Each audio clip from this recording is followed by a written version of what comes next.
여러분에게 질문 하나 해보겠습니다. 여성 속옷 브랜드라고 하면 어떤 브랜드가 가장 먼저 떠오르나요? 아마 많은 사람들이 빅토리아 시크릿을 떠올릴 것입니다. 한때 이 브랜드는 속옷 시장을 거의 독점하다시피 했습니다. 화려한 패션쇼, 완벽한 몸매의 모델들, 그리고 강력한 브랜드 이미지. 하지만 불과 몇 년 사이 속옷 시장의 중심이 완전히 바뀌었습니다. 그리고 그 중심에는 하나의 브랜드가 있습니다. 바로 스킴스입니다. 이 브랜드는 2019년에 시작했습니다. 그런데 놀라운 일이 벌어집니다. 불과 몇 년 만에 기업 가치가 약 40억 달러, 한화로 약 5조 원이 넘는 브랜드가 된 것입니다. 속옷 브랜드가 이렇게 빠르게 성장하는 경우는 거의 없습니다. 도대체 스킴스는 무엇이 달랐을까요? 오늘 영상에서는 스킴스가 속옷 시장을 뒤집은 4가지 핵심 전략을 분석해 보겠습니다. 먼저 이 브랜드의 창업자를 보겠습니다. 스킴스는 세계적으로 유명한 셀럽 킴 카다시안이 만든 브랜드입니다. 많은 사람들이 처음 이 브랜드를 봤을 때 이렇게 생각했습니다. 또 하나의 연예인 브랜드겠지? 실제로 셀럽이 만든 브랜드 중 대부분은 오래가지 못합니다. 유명세만으로는 브랜드를 유지하기 어렵기 때문입니다. 하지만 스킴스는 달랐습니다. 이 브랜드는 단순한 셀럽 브랜드가 아니라 시장 자체를 다시 정의한 브랜드였습니다. 첫 번째 성공 전략은 문제를 정확히 발견했다는 것입니다. 킴 카다시안은 오랫동안 한 가지 문제를 겪고 있었습니다. 촬영을 하거나 드레스를 입을 때 자신의 피부톤에 맞는 보정 속옷을 찾기가 굉장히 어려웠다는 것입니다. 대부분의 속옷 브랜드는 3가지 정도의 색상만 만들었습니다. 베이지, 블랙, 화이트 정도였습니다. 하지만 실제 사람들의 피부톤은 훨씬 다양합니다. 그래서 많은 사람들이 자신에게 맞는 색을 찾지 못했습니다. 스킴스는 이 문제를 해결하기로 합니다. 이 브랜드는 출시 당시 9가지 이상의 피부톤 색상을 출시했습니다. 이 전략은 단순한 제품 전략이 아니었습니다. 이것은 브랜드 메시지였습니다. 바로 모든 사람을 위한 속옷이라는 메시지였습니다. 두 번째 전략은 기존 속옷 브랜드와 완전히 다른 브랜드 이미지였습니다. 기존 속옷 시장을 지배했던 브랜드는 빅토리아 시크릿입니다. 이 브랜드는 특정한 이미지를 강조했습니다.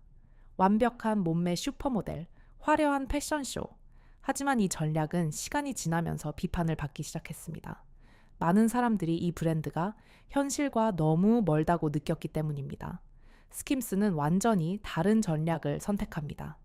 이 브랜드의 광고에는 다양한 체형, 다양한 피부색, 다양한 나이의 모델이 등장합니다. 이 메시지는 매우 단순합니다. 완벽한 몸이 아니라 모든 몸이 아름답다. 이 메시지는 특히 젊은 세대에게 강하게 전달되었습니다. 그리고 자연스럽게 SNS에서 엄청난 반응이 일어나기 시작했습니다. 세 번째 전략은 SNS 중심 마케팅입니다. 많은 패션 브랜드는 광고 캠페인을 중심으로 마케팅을 합니다. 하지만 스킴스는 SNS를 중심으로 브랜드를 성장시켰습니다. 특히 인스타그램이 중요한 역할을 했습니다. 킴 카다시안은 전 세계에서 가장 영향력 있는 인플루언서 중 한 명입니다. 그녀의 팔로워는 수억 명에 달합니다. 이 거대한 팬덤은 곧바로 고객이 되었습니다. 제품이 출시되면 몇 분 만에 품절되는 일이 반복되었습니다. 이 전략은 요즘 마케팅에서 드롭 마케팅이라고 불립니다. 제품을 계속 판매하는 것이 아니라 특정한 날의 한정 수량을 판매하는 방식입니다. 이 방식은 소비자에게 긴장감을 만듭니다. 지금 사지 않으면 다시 못 살 수도 있다. 이 심리는 구매를 빠르게 만들게 됩니다. 네 번째 전략은 제품 경쟁력입니다. 사실 스킴스가 성공한 가장 중요한 이유는 제품 자체였습니다. 이 브랜드는 원단 연구와 디자인에 굉장히 많은 투자를 했습니다. 몸을 자연스럽게 잡아주면서도 불편하지 않은 착용감. 이 경험이 고객을 다시 돌아오게 만들었습니다. 브랜드는 마케팅으로 사람을 데려올 수 있습니다. 하지만 제품이 좋지 않으면 고객은 다시 돌아오지 않습니다. 스킴스는 이 부분을 정확히 이해하고 있었습니다. 또 하나 중요한 전략이 있습니다. 바로 협업 마케팅입니다. 스킴스는 여러 브랜드와 협업을 진행했습니다. 대표적인 예가 펜디와의 협업입니다. 이 협업 컬렉션은 출시 직후 엄청난 반응을 얻었습니다. 몇 분 만에 수백억 원 규모의 매출이 발생했습니다. 이 협업은 스킴스의 이미지를 바꿔놓았습니다. 사람들은 이제 이 브랜드를 단순한 속옷 브랜드가 아니라 패션 브랜드로 보기 시작했습니다. 이제 스킴스의 성공 전략을 정리해 보겠습니다. 첫 번째, 시장에서 해결되지 않은 문제를 발견했습니다. 두 번째, 기존 브랜드와 완전히 다른 메시지를 전달했습니다.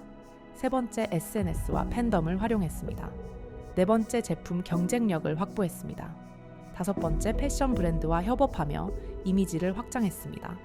이 전략들이 결합되면서 스킴스는 불과 몇 년 만에 수조 원 규모의 브랜드로 성장했습니다.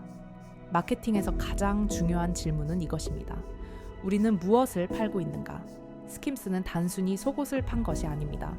이 브랜드는 자신감, 포용성, 그리고 새로운 아름다움의 기준을 팔았습니다.